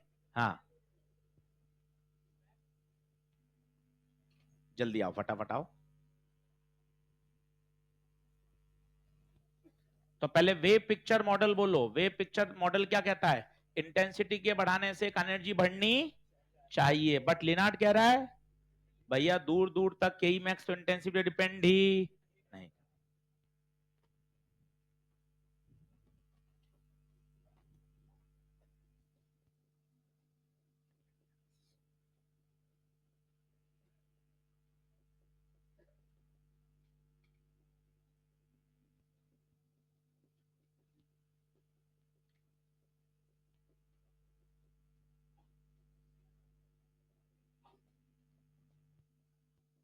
अब आप दूसरे पर आने वाला हूं। पहला एकदम लिखने के बाद एक बार पढ़ भी लीजिएगा, अच्छे से याद करने की कोशिश करिए, क्योंकि ये फुल थ्योरेटिकल सवाल हैं। यहां से स्टेटमेंट ट्रू फॉल्स वाले सवाल आते हैं। अलग से कोई थ्योरेटिकल सवाल की तैयारी नहीं करनी पड़ती। हर चीज एनसीईआरटी में अभी आपको बताऊंगा, ये सारे पॉइंट्स उन्होंने लिखे हुए हैं, पर अपन इसको बहुत सरल भाषा में लिख रहे हैं। आपके दिमाग में सेट करो, बोलो वे पिक्चर मॉडल क्या कह रहा है, कोशिश करो बोलने की। इंटेंसिटी के बढ़ाने पर एम्पलीट्यूड बढ़ता है, एम्पलीट्यूड को बढ़ाने से इलेक्ट्रिक फील्ड और मैग्नेटिक फील्ड का एम्पलीट्यूड बढ़ता है, जिससे कॉरेस्पॉन्डिंग वेव की एनर्जी बढ़ती है। ज्यादा एनर्जी का फोटोन आएगा तो ज्यादा एनर्जी का इलेक्ट्रॉन निकलना चाहिए। देखो शब्द क्या बोल रहा हूं, निकलना चाहिए, ऐसा होना चाहिए। बट एक्सपेरिमेंट कह रहे हैं भैया ऐसा कुछ भी, इसका मतलब वेव थ्योरी उसको एक्सप्लेन नहीं कर पा रही। This is the primary reason of failure of wave theory, independence of kinetic energy on intensity.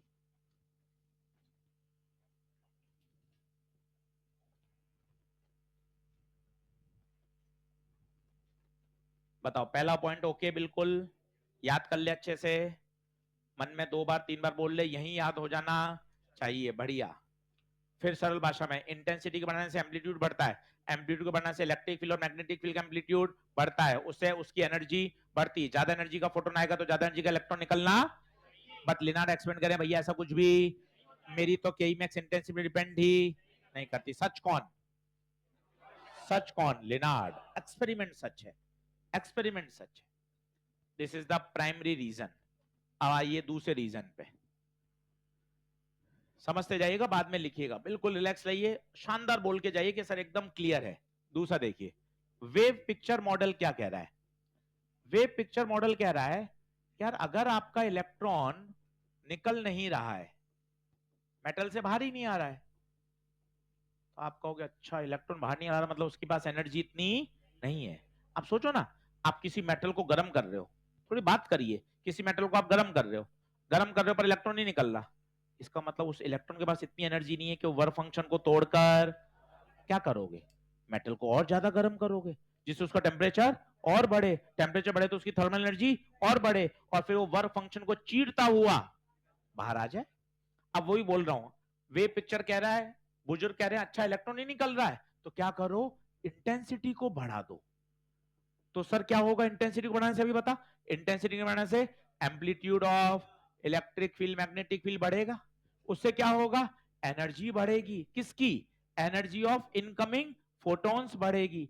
अच्छा, फोटोन की एनर्जी ज्यादा आएगी तो इलेक्ट्रॉन भी ज्यादा एनर्जी को क्या करेगा, एब्जॉर्ब करेगा, और जब इलेक्ट्रॉन की एब्जॉर्ब एनर्जी सफिशिएंट हो जाएगी कि वो वर्क फंक्शन को चीरता हुआ बाहर आ जाए, देन इलेक्ट्रॉन विल एमिट। ये कहने वाले कौन थे? बड़े बुजुर्ग, वे पिक्चर। अब लिनार्ड ने क्या कहा वो सुनना, बहुत जबरदस्त। लिनार्ड ने कहा अगर अगर आपके frequency less than nu naught है तो कुछ भी कर लो, कुछ भी कर लो, इलेक्ट्रॉन बाहर। बहुत जबरदस्त है। If the frequency is less than the threshold frequency then electron never emit whatever will be the intensity। थोड़ा शब्द कठिन है, आप हाँ जबरदस्ती मिला रहे हैं। अब मैं इसको थोड़ा एग्जांपल से समझाता हूं, सुनिएगा और फिर रिलैक्स होके मुझे बताइएगा, बाद में लिखिएगा, लिखा लिखी मत करिए, पहले समझिए। लोहे की बेंच है, ये ऊपर लाइट है, लाइट का मेटल पे गिरना और मेटल से क्या निकलेंगे, इलेक्ट्रॉन। आपने लाइट ऑन करी पर इलेक्ट्रॉन निकले नहीं लोहे की बेंच से, तो आपने सोचा अच्छा यार ये इसकी शक्ति पावर कम है, 100 वॉट का लाओ, 100 वॉट का लाए तो भी इलेक्ट्रॉन नहीं निकला। आपने हो सकता है यार कम है, 1000 वॉट का लाओ, आप पावर बढ़ाते गए, इंटेंसिटी एकदम भाई साहब 5000 वॉट का बल्ब लगा दिया तो भी इलेक्ट्रॉन नहीं निकला। कारण क्या है, इस बल्ब की फ्रीक्वेंसी इसके थ्रेशोल्ड फ्रीक्वेंसी से कम है। मैंने आपको एक एग्जांपल पहले भी दिया था, लोहे की बेंच को सनलाइट पे ले जाके रख दो एकदम धूप में, तेज धूप आ रही है तो अभी इलेक्ट्रॉन नहीं निकल रहा। कारण क्या है, धूप की ऊर्जा में कमी नहीं है, धूप की जो फ्रीक्वेंसी है वो लोहे से थ्रेशोल्ड से कम है। लोहे के लिए सुटेबल है अल्ट्रावायलेट। अब अगला वाक्य सुनिए, इस लोहे की बेंच पर एक अल्ट्रावायलेट लैंप ओनली 5 वॉट का गिरा दीजिए, कितने का, तो अभी इलेक्ट्रॉन निकलना शुरू हो जाएगा। कारण वॉट नहीं है, कारण बताइए, कारण है इलेक्ट्रॉन निकलने के लिए प्राइमरी रीजन आपकी फ्रीक्वेंसी थ्रेशोल्ड से ज्यादा होनी। अगर आपकी frequency less than nu naught है then whatever will be the intensity electron never emit. जबकि बड़े बुजुर्ग क्या कह रहे हैं, अच्छा इलेक्ट्रॉन नहीं निकल रहा, 100 वॉट लगा, 500 वॉट लगा, 1000 वॉट लगा, 5000 वॉट लगा, इंटेंसिटी बढ़ाएगा, एनर्जी बढ़ेगी, ज्यादा एनर्जी आएगा, इलेक्ट्रॉन निकल जाएगा। पर ऐसा मतलब यहां पर concept of threshold frequency missing है, जबकि फोटोइलेक्ट्रिक इफेक्ट होने की प्राइमरी शर्त आपके लाइट की फ्रीक्वेंसी थ्रेशोल्ड से ज्यादा होनी। ये पढ़ो इसको दमदार तरीके से, आपको मजा आएगा जब आप 2-3 बार बोलोगे। क्या क्या कह रहा है कि अगर आपकी लाइट की फ्रीक्वेंसी थ्रेशोल्ड से, दिन भर प्रैक्टिकल करते रहो, 100 वॉट, 500 वॉट, 1000 वॉट, बड़ी बड़ी सर्च लाइट लगा दो तो भी इलेक्ट्रॉन निकलेगा। कारण क्योंकि उसकी फ्रीक्वेंसी थ्रेशोल्ड से कम है। क्या बात समझ में आ रही है? आप लिखिए, पहला बताइए कारण क्या था, पहला फेल कैसा हुआ, इंडिपेंडेंस ऑफ के मैक्स ऑन इंटेंसिटी। दूसरा बताइए थ्रेशोल्ड फ्रीक्वेंसी का कॉन्सेप्ट मिसिंग था। आइए आराम से लिखिए पूरा, फिर आप मुझसे थोड़ा सा समझिए एक बार और। अच्छा, मैं लेफ्ट राइट क्या कह रहा हूं आपको समझ में आ रहा है? लेफ्ट में वेव मॉडल, राइट में एक्सपेरिमेंट। अब बताइए, एक्सपेरिमेंट वेव मॉडल को कॉन्ट्रडिक्ट कर रहा है या सपोर्ट कर रहा है? कॉन्ट्रडिक्ट कर रहा है, तभी तो फेल हो रहा है, तभी तो फेल हो रहा है। ये ऐसा टॉपिक है जिसे सामान्य बच्चा छोड़ के जाता है, भागता है। एनसीईआरटी में इतनी टफ लैंग्वेज, अभी वो पढ़ाऊंगा आपको, वो भी उसको समझ नहीं आता यार, यहां से कोई न्यूमेरिकल नहीं बन रहा, छोड़ दिया जाए। पर यहां से थ्योरेटिकल सवाल, ट्रू फॉल्स वाले सवाल अच्छे बनते हैं।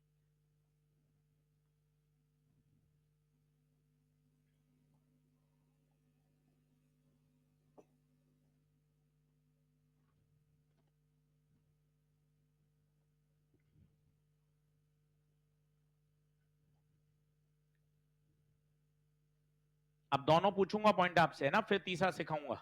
पहले लिख लो, फिर पहला दूसरा दोनों खुद याद करो, आंख बंद करके बोलने की कोशिश करो। पहला पॉइंट क्या था? इंटेंसिटी के बढ़ाने से एम्पलीट्यूड बढ़ता है, इलेक्ट्रिक मैग्नेटिक फील्ड का एम्पलीट्यूड बढ़ेगा तो उसकी एनर्जी बढ़ेगी, ज्यादा एनर्जी का इलेक्ट्रॉन आएगा तो ज्यादा एनर्जी का फोटोन आएगा तो ज्यादा एनर्जी का इलेक्ट्रॉन निकलेगा। तो इंटेंसिटी के बढ़ाने से इलेक्ट्रॉन एनर्जी बढ़नी चाहिए, बट वास्तव में देखा गया के मैक्स तो इंटेंसिटी पे डिपेंड ही। ऐसे सोचो। और दूसरा बताओ, दूसरे में क्या था? दूसरा कह रहा है कॉन्सेप्ट ऑफ थ्रेशोल्ड फ्रीक्वेंसी है ही नहीं यहां पर। वो तो कह रहा नहीं निकल रहा, बड़ा लैंप लाओ, नहीं निकल रहा और बड़ा लैंप लाओ। अगर आप होशियारी से रिलेट कर रहे हो, मैं रोकता हूं आपको, मैंने यहां उस बात को सर्च करिए, मैंने कहीं 75 वॉट और 10 वॉट पे अहमियत ही नहीं दी। ये वही तो बात है यार, आप रिलेट करोगे तो आप खुश हो गए, यार मुझे फिजिक्स सीखने को मिल रही है। मैंने पूरे प्रश्न को हल करने में कहीं 75 वॉट, 10 वॉट, 100 वॉट बोला ही नहीं, क्योंकि मुझे इस बल्ब की पावर से मतलब ही नहीं है। मुझे प्राइमरी क्या मतलब है, मेरे इस बल्ब की लाइट की फ्रीक्वेंसी मेरे थ्रेशोल्ड फ्रीक्वेंसी से ज्यादा होनी। देख मैंने लिख दिया, देख ले, पावर का कोई रोल। जबकि बड़े बुजुर्ग क्या कह रहे हैं, अच्छा ये बल्ब कम लग रहा है, बड़ा बल्ब लाओ, अच्छा ये भी कम लग रहा है और बड़ा बल्ब ले आओ, फिर तो इलेक्ट्रॉन निकलेगा। आप कहोगे इलेक्ट्रॉन निकलेगा ही, तेरी मर्जी पड़े जितना बड़ा बल्ब लगा ले, इलेक्ट्रॉन निकलेगा। पर निकलने के लिए प्राइमरी शर्त आपकी फ्रीक्वेंसी थ्रेशोल्ड फ्रीक्वेंसी से या लैम्डा थ्रेशोल्ड से, कौन सा सही, ये या ये?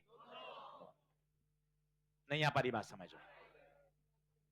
तो पावर का कोई यूज नहीं।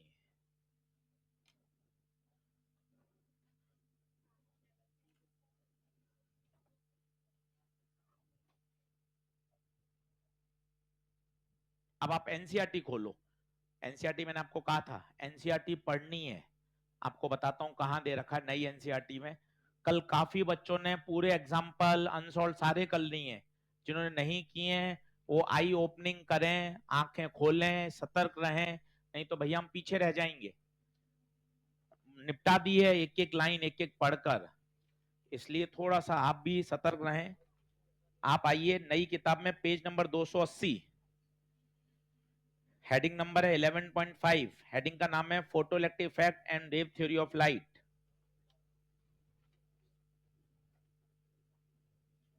इसका दूसरा पैराग्राफ, एनसीईआरटी लाए नहीं लाए तो देखिए ये रहा, ये देखिए। अब आप इसको पढ़िए, ये एनसीईआरटी से पैराग्राफ लिया गया है, आर्टिकल नंबर 11.5, पेज नंबर है नई किताब का 281। अब पढ़ो इसको 5 मिनट, बिल्कुल शांत हो जाओ और पढ़ो। दोनों पॉइंट लिखे हुए हैं पर कठिन लैंग्वेज में, और यही आएगी परीक्षा में, सवाल में आएगी जब। अब बिल्कुल शांत हो, पढ़ो, बोर्ड पे है, एनसीईआरटी लाया तो एनसीईआरटी से पढ़ो।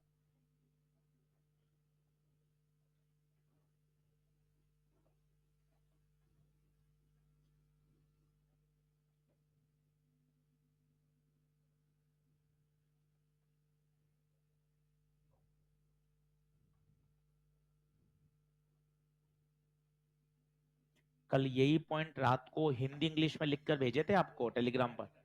दिन भर लगे रहते हैं यार, फिजिक्स को क्रैक करना है यार, नीट के बच्चों के लिए सॉल्यूशन बनाओ। यही पॉइंट मैंने हिंदी इंग्लिश में लिख के कल डाले टेलीग्राम पर, सवाल के सॉल्यूशन लिख रहे हैं नीट के, एनसीईआरटी के एक एक सवाल के। यार फिजिक्स बच्चे को लगे और बच्चों को मोटिवेशन मिले, यार मास्टर हमसे ज्यादा मेहनत कर रहा है यार, हम भी करें यार, इसलिए लगे रहते पूरे पूरे दिन क्लास के पढ़ाने के बाद भी। नहीं यार, चीजों को और आसान बनाए।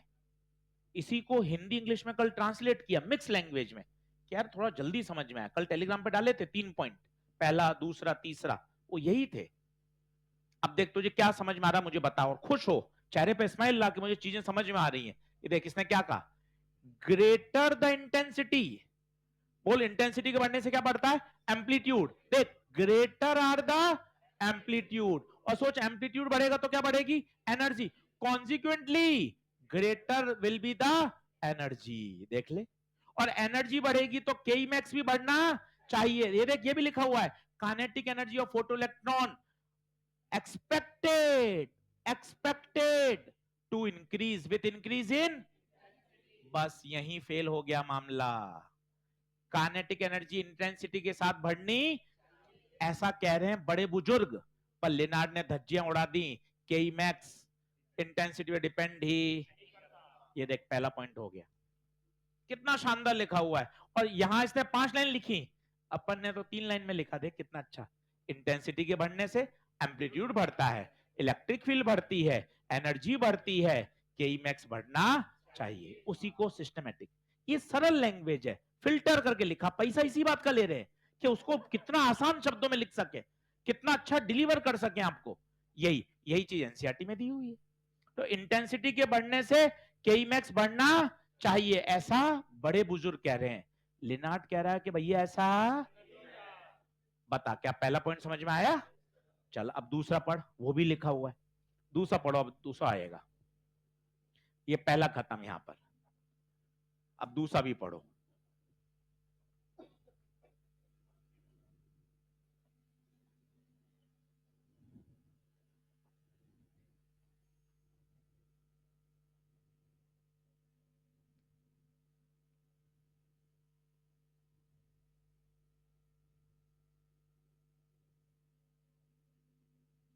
दूसरा क्या कह रहा है, बड़े बुजुर्ग क्या कह रहे हैं, नो मैटर व्हाट द,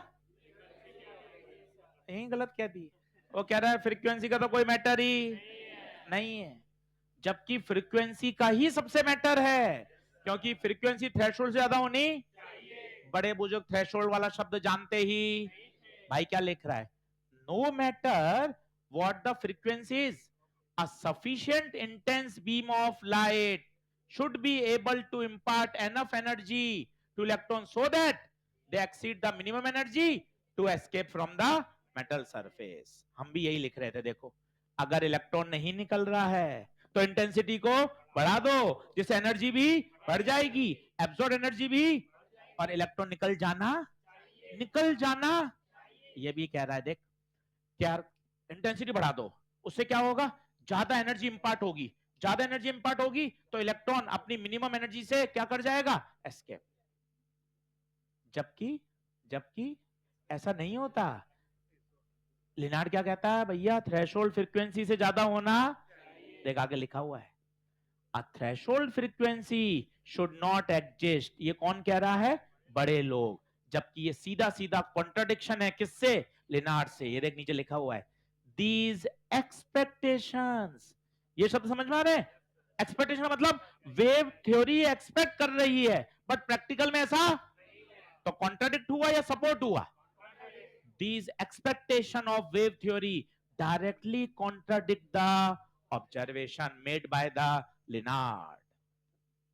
बोलो क्या पॉइंट समझ में आ रहे हैं। अब आइए तीसरा पॉइंट, तीसरा पॉइंट लिखिए, पहला हो गया, दूसरा हो गया, तीसरा। तीसरा था time lag problem, time lag problem. आज फोड़ दो इसको घर जाके, फोटो इलेक्ट्रिक इफेक्ट शानदार, पूरा क्लास नोट्स। और परसों का चैलेंज आ रहा है 55 से 60 सवाल का, वो चैलेंज एक्सेप्ट करना है और पूरा करके दिखाना है, पूरा photon theory, photon electric effect. आइए तीसरा देखिए, बहुत तगड़ा है, ये भी समझने का है, पेन पेंसिल छोड़िएगा, समझिएगा। ये मेटल का सरफेस, ये लाइट वेव आ रही है, आप देखो लाइट वेव बोला, इसका मतलब मैं बड़े बुजुर्ग के पास जा रहा हूं या लिनार्ड? क्योंकि मैं हमेशा लेफ्ट साइड में वेव पिक्चर लिखता था और इधर क्या लिखूंगा? एक्सपेरिमेंट। क्या बात सही है? ये देखिए लाइट वेव आ रही है, लाइट वेव किसी मेटल पे गिरी, बताइए इतना एरिया इल्यूमिनेट हुआ। इल्यूमिनेट का मतलब क्या होता है? प्रकाशित हुआ। अब बताइए एक इलेक्ट्रॉन को मिलती है या इतने सारे सभी इलेक्ट्रॉन्स को मिलेगी? और आपको अगर करंट इलेक्ट्रिसिटी याद हो तो 1 मीटर क्यूब में इलेक्ट्रॉन पता है कितने होते हैं? 10 की घात 28। अरबों करोड़ों। मान लो एनर्जी आ रही है 10 इलेक्ट्रॉन वोल्ट, किसी एक को मिलेगी या इन सब में बटेगी? उदाहरण के तौर पर सर कठिन बातें होंगी, कुछ सरल बातें बताओ, सरल सुनो आपको मन खुश हो जाएगा। ये बल्ब का प्रकाश है, ये बल्ब का प्रकाश क्या किसी एक बच्चे पे गिर रहा है क्या? ये सभी पर बिखर रहा है। हर बच्चे को जो रोशनी मिल रही है, अगर मुझे एक बच्चे की चाहिए तो मैं टोटल ऊर्जा को उससे क्या कर दूंगा? डिवाइड। आप बात को समझिए ना, ये कितना अच्छा एग्जांपल है बल्ब वाला, कि सर हाँ सर लाइट लगी हुई है पर किसी एक बच्चे पे थोड़ी गिर रही है, इसका प्रकाश जितने जगह इल्यूमिनेट हो रहा है उन सबको मिल रहा है। अब यहां शब्द थोड़े कठिन बोलिए, एक एक शब्द बोलिए। लाइट वेव का आना, लाइट वेव का मेटल पर, लाइट वेव आई 10 इलेक्ट्रॉन वोल्ट की, तो क्या एक इलेक्ट्रॉन को 10 इलेक्ट्रॉन वोल्ट मिला क्या? वो एनर्जी कितने में बट गई? 10 की घात 28। तो सोचिए पर इलेक्ट्रॉन जो एनर्जी प्राप्त हुई वो बहुत बहुत कम है। फिर अगर इस इलेक्ट्रॉन को बाहर निकलना है तो इसको लगातार एनर्जी को क्या करना पड़ेगा? एब्जॉर्ब। वो लगातार एनर्जी को एब्जॉर्ब कर रहा है, बहुत कम मिल रहा है, एनर्जी को एब्जॉर्ब कर रहा है, एनर्जी को एब्जॉर्ब कर रहा है। जब उसकी एनर्जी वर्क फंक्शन से तभी तो निकलेगा। तो इलेक्ट्रॉन को बाहर निकलने में कैलकुलेशन कहती है कई कई घंटे, कई कई मिनट लग जाएंगे। जबकि लिनार्ड कह रहा है भैया ऐसा कुछ नहीं है, photo electric effect is a instantaneous. Instantaneous का मतलब फोटोन का आना और इलेक्ट्रॉन का, there is no time lag, there is. जबकि बड़े बुजुर्ग क्या कह रहे हैं आप समझो, क्या कह रहे हैं? लाइट आ रही होगी, ये लाइट इलेक्ट्रॉन पे गिर रही है, मैं इलेक्ट्रॉन हूं तो मैं एनर्जी को क्या कर रहा हूं? एब्जॉर्ब। क्योंकि ये एनर्जी मेरे पे नहीं अरबों इलेक्ट्रॉन पे गिर रही है, तो मेरे हिस्से में तो बहुत कम आ रही है। मैं एनर्जी को एब्जॉर्ब करता रहूंगा करता रहूंगा करता रहूंगा, और जब मेरी एनर्जी वर्क फंक्शन ज्यादा होगी तभी तो मैं बाहर निकलूंगा।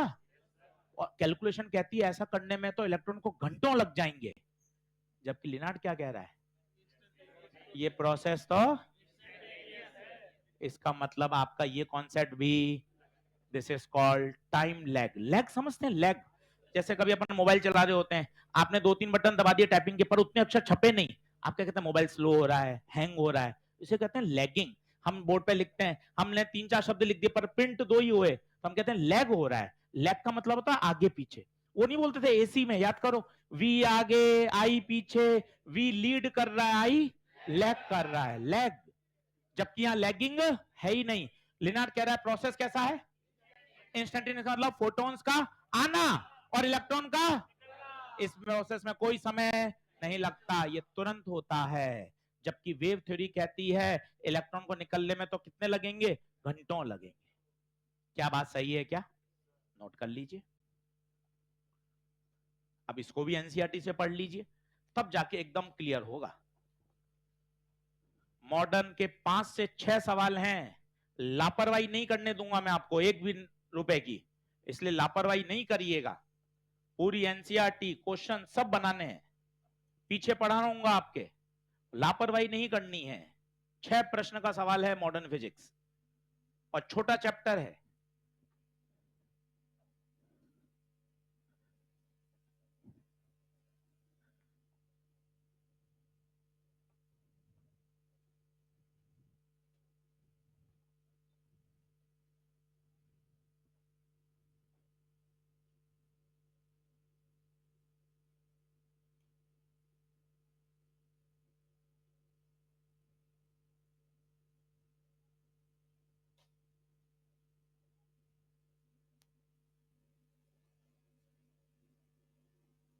चलो क्या?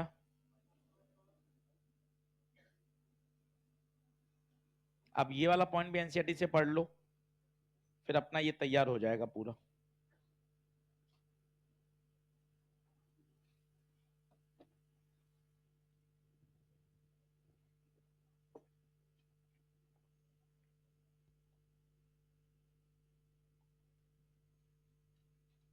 अब देख, थ्योरेटिकल थे, 30 मिनट लग गए इस बात को समझाने में, और इसको हम 5-10 मिनट पढ़ लेते हैं, इसलिए बच्चा भागता है, यार ये बात समझ में आ रही है, पूरा पेज ही नहीं समझ में आ रहा। अब समय दिया उसको सिस्टमेटिक, एक एक पॉइंट को लिखा, पीछे पढ़े, आपको वेव थ्योरी का फेलियर समझ में आया। तो पढ़ने से सब संभव है। अब तीसरा पॉइंट आप कोशिश करिए बोलने की, कि देखो लाइट आ रही है, तो एक इलेक्ट्रॉन के हिस्से में लाइट की एनर्जी बहुत कम है। जैसे उदाहरण के तौर पर एक परिवार की मासिक इनकम 1 लाख रुपया है, और परिवार के अंदर कंबाइंड फैमिली है, 20 सदस्य रह रहे हैं, तो 1 लाख रुपए, तो पर मेंबर जो पैसा मिलेगा वो कम मिलेगा ना भाई। तो वो कह रहा है पर इलेक्ट्रॉन को एनर्जी बहुत कम मिलेगी, और इस तरह से इलेक्ट्रॉन को निकलने में तो बहुत समय लग जाएगा। जबकि एक्सपेरिमेंट क्या कह रहे हैं भैया, टाइम लैग तो होता ही नहीं है। बोलिए, पॉइंट पढ़ाऊं अब इसका एनसीईआरटी से? आओ, अब पढ़ो तीसरा पॉइंट, 2 बार 3 बार पढ़ लो, ऐसा याद होना चाहिए कि किसी को समझा दो तो उसको आनंद आ जाए। बढ़िया पढ़ो, 2 बार 3 बार।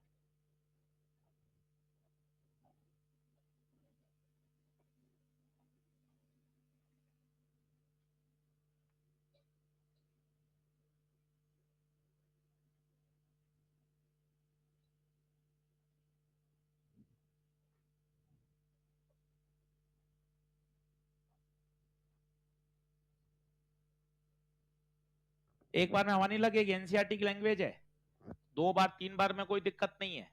पर अगर तेरे मन में पॉजिटिव सोच होगी कि सर मुझे करना है, तो ब्रेक भी कर लेगा लैंग्वेज।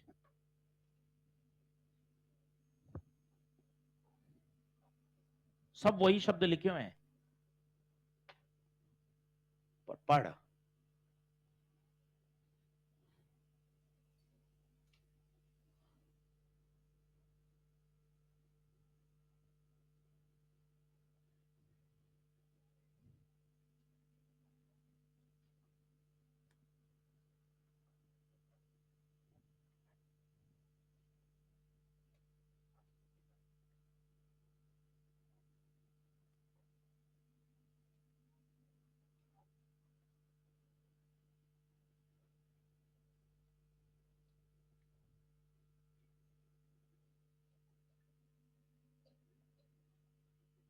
लगी हवा?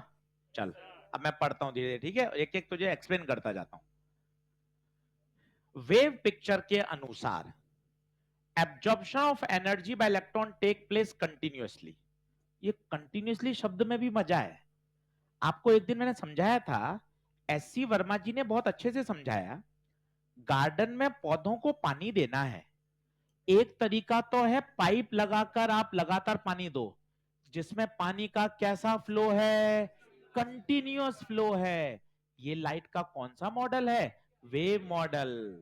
दूसरा, पानी के बैलून बना के पानी को दो, एनर्जी यहां भी मिल रही है, पर in the form of packets मिल रही है। हर शब्द बहुत प्यारा है भाई, ये कंटिन्यूअस शब्द के अंदर भी फिजिक्स है। कंटिन्यूअसली मिलना, इसका मतलब पाइप लगा के पानी देना लगातार, पौधों को लगातार पानी मिल रहा है, मतलब कौन सा मॉडल है, वेव। ये देख, according to wave picture energy continuously मिल रही है over the entire wave front, पूरे उसमें, since a large number of electron. वही वाला एग्जांपल, इसको सोच के एग्जांपल क्या बनाया गुप्ता जी ने, क्लास में एक बल्ब है, बल्ब से प्रकाश मिल रहा है, किसी एक बच्चे को नहीं मिल रहा, 100 बच्चों को मिल रहा है, तो पर बच्चा जो एनर्जी मिल रहा है वो बहुत कम है। देख, यही लिखा है उसने, since a large number of electrons absorb energy, the energy absorb per electron per unit time turns out to be. Calculation ये कहती है, ऐसा करने में तो कई घंटों लग जाएंगे इलेक्ट्रॉन्स को निकलने में, but this conclusion is again striking contrast, जबकि वो कहता है photoelectric emission is instantaneous. Wave picture कहता है इलेक्ट्रॉन को निकलने में तो बहुत समय लगेगा, जबकि लिनार्ड वहां कोने में खड़े होकर मुस्कुरा रहे हैं। प्रोसेस तो इंस्टेंटेनियस है, इसका मतलब वेव पिक्चर यहां काम, इसलिए फोटोइलेक्ट्रिक इफेक्ट को अगर समझना है राजा, तो लाइट का कौन सा नेचर, वेव नेचर या पार्टिकल नेचर। नीचे लास्ट लाइन जिसे कंक्लूड कर रहे हैं वो देखिए, in short the wave picture is unable to explain the most common feature of photoelectric emission. बताइए क्या बात ओके है? अब पन्ने पलटिए, कहां से हमने फोटोइलेक्ट्रिक इफेक्ट की हेडिंग डाली थी क्लास नोट्स में। 100% graph, notes, concept, numericals, NCERT सब कुछ कवर कर लिया है। तो ये आपको एक एक शब्द ऐसा शानदार आना चाहिए। अब आप टारगेट बनाओ कि आज मुझे कॉपी तैयार करनी है, एनसीईआरटी पूरी तैयार करनी है, सॉल्व एग्जांपल और अनसॉल्व करने। टेलीग्राम चैनल पर पूरे एनसीईआरटी के सॉल्यूशन हैंड रिटन एक एक सवाल का पोस्ट किया हुआ है, आप किसी भी सवाल में अटके तो वहां से रेफर कर सकते हैं। बोलिए क्या बात ओके है? चलिए साहब नए पेज से हेडिंग डालिए, हेडिंग डाल लो, कल पढ़ लेंगे, वैसे ही क्लास इतने दिनों बाद आती हैं। मैटर वेव्स लिखें, हेडिंग डालिए। अगला सेक्शन फोटोन थ्योरी हो गया, फोटो इलेक्ट्रिक इफेक्ट हो गया, अब बारी है मैटर वेव्स की। कल इसको शुरू करेंगे, बहुत छोटा सा चैप्टर है। खुशखबरी ये है, एक पेज का चैप्टर है एनसीईआरटी में। कितना पेज? एक पेज। पर न्यूमेरिकल की वैरायटी इतनी ज्यादा है कि आपको 2 दिन केवल इसके क्या करने लगेंगे, न्यूमेरिकल। थ्योरी बहुत कम है, एक ही फॉर्मूला है डी ब्रोगली हाइपोथेसिस। तो इसको पढ़ाऊंगा अगले लेक्चर से और इसको फिर अपन खत्म करेंगे। आप सभी का बहुत बहुत धन्यवाद।